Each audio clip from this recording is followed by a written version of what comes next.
महाराष्ट्र समाजसेवा संघ संचलित नवरचना विद्यालय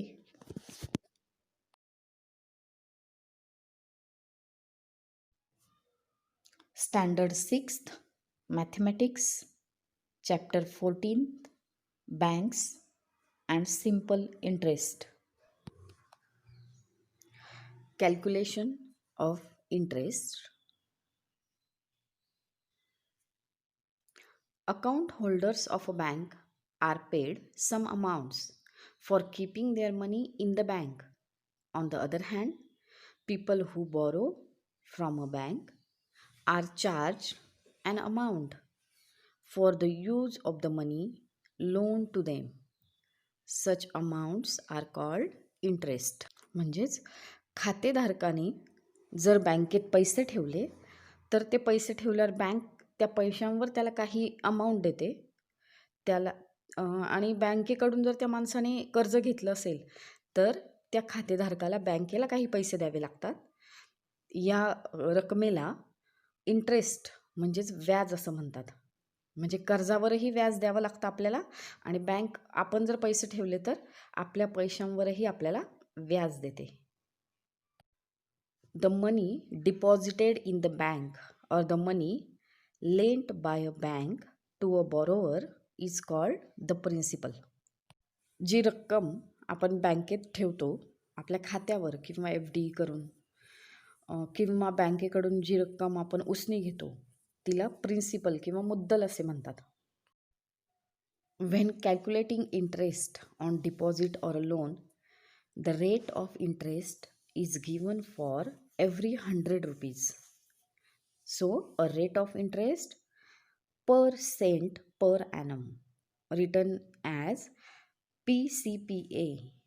इंटरेस्ट कॅल्क्युलेट करताना म्हणजे व्याज मोजताना व्याज काढताना 100 रुपयाचा दर दिला जातो ज्याला आपण म्हणतो per cent per annum PCPA.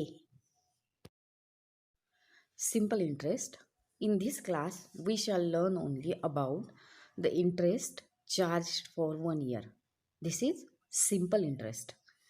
इयत्ता 6वीत आपण फक्त एका वर्षासाठी व्याज किती होईल दिलेल्या रकमेचं तेवढंच कॅल्क्युलेट करणार आहे म्हणून याला म्हणायचं simple interest.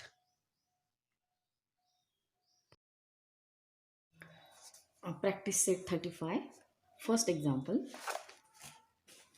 At a rate of 10% per annum, what would be the interest for 1 year on rupees 6,000?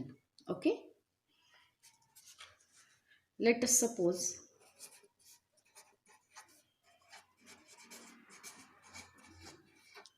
that the interest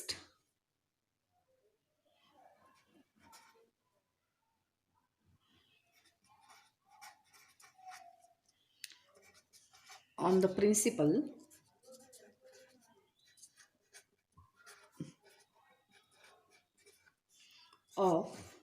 rupees 6,000 is X. Okay. Let us suppose that the interest on the principal of rupees 6,000 is X. On principal rupees 100, the interest is 10.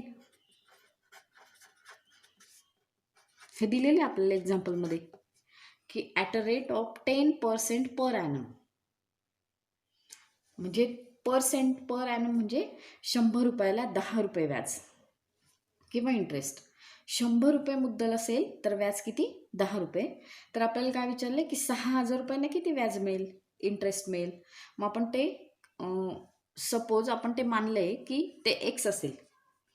आता हे ratio फॉर्ममध्ये मांडू आपण की 100 रुपयांना 10 रुपये व्याज तर 6,000 रुपयांना किती मानले आपण एक्सची व्हॅल्यू आपल्याला कॅल्क्युलेट करायची. आपण रेशो फॉर्ममध्ये मांडले.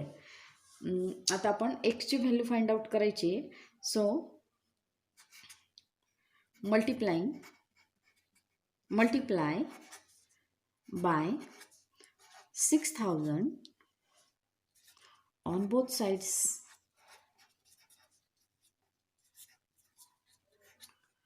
इक्वेशनच्या दोन्ही बाजूंना आपण मल्टिप्लाय करू. Okay.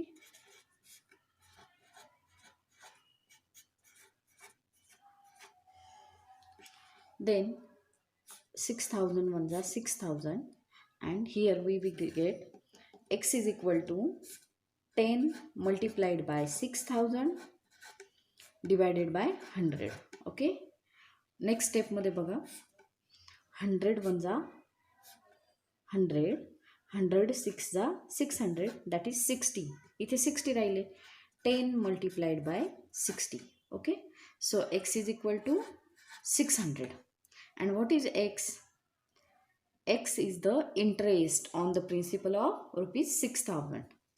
So our final answer is the interest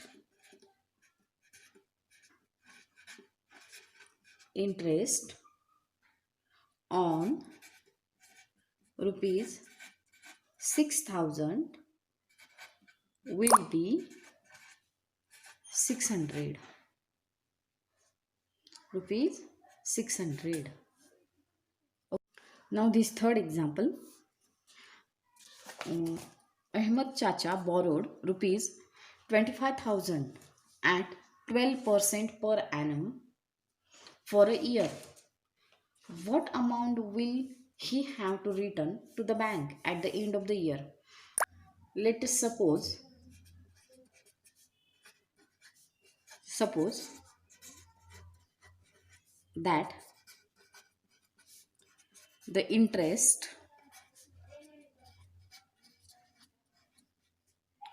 on the principal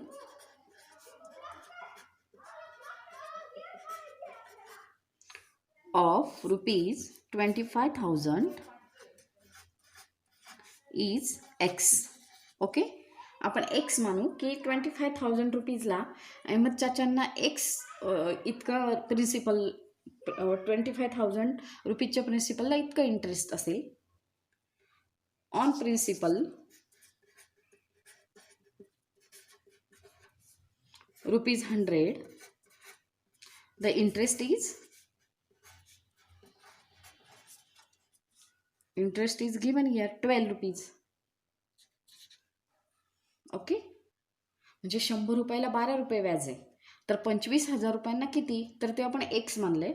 आता हे रेशो प्रपोर्शन फॉर्ममध्ये लिहून घेऊ. बघ, 100 रुपयाला 12 रुपये व्याज, तर 25,000 रुपयांना किती, तर ते x मानले आपण x. ओके. हे झालं आपलं इक्वेशन. आता आपल्याला x ची व्हॅल्यू काढायची आहे. मग आपण लिहू multiply by 25,000 on both sides of the equation. On both sides. Okay. So 12 upon 100 multiplied by 25,000, x upon 25,000 multiplied by 25,000. Okay. आता 25,000 ones are 25. X is equal to 12 multiplied by 25,000 upon 100. Okay. पुढे 100 ones are 100. आपण हे 2 0 cut करू. Reduce form केला थोडक्यात. 12 multiplied by 250, that is 12 multiplied by 250, that is 3,000. And what is 3,000? X, the principal of rupees 25,000. We know that x is the interest on 25,000 rupees. 3,000 रुपये जे आलेत आपले, हे काय इंटरेस्ट आहे यात 25,000 रुपयांचा. मग आता अहमद चाचांना किती पैसे परत करावे लागतील बँकेला, तर हे 25,000 रुपये तर करावेच लागतील प्रिन्सिपल अमाऊंट, आणि इंटरेस्ट पण करावं लागेल ना. मग यांची आपल्याला ॲडिशन करावी लागेल. Principal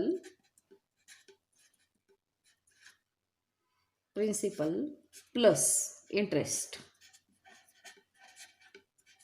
So principal is 25,000 plus 3000, that is 28,000 rupees. मग आपलं फायनल आन्सर येईल की Ahmad chacha will return 28,000 rupees to the bank at the end of the year. समजलं? कारण प्रिन्सिपल अहमद चाचाने बँकेकडनं घेतलं होतं 25,000 आणि वर्षभराला त्या 25,000 व्याज किती लागलं 3,000 रुपये. आणि आपल्याला प्रश्न विचारला आहे की what amount will he have to return at the bank at the end of the year. मग ती आपण प्रिन्सिपल प्लस इंटरेस्ट केलं, ते आलं 28,000 रुपीज. मग Ahmad chacha will return 28,000 rupees to the bank at the end of the year. समजलं?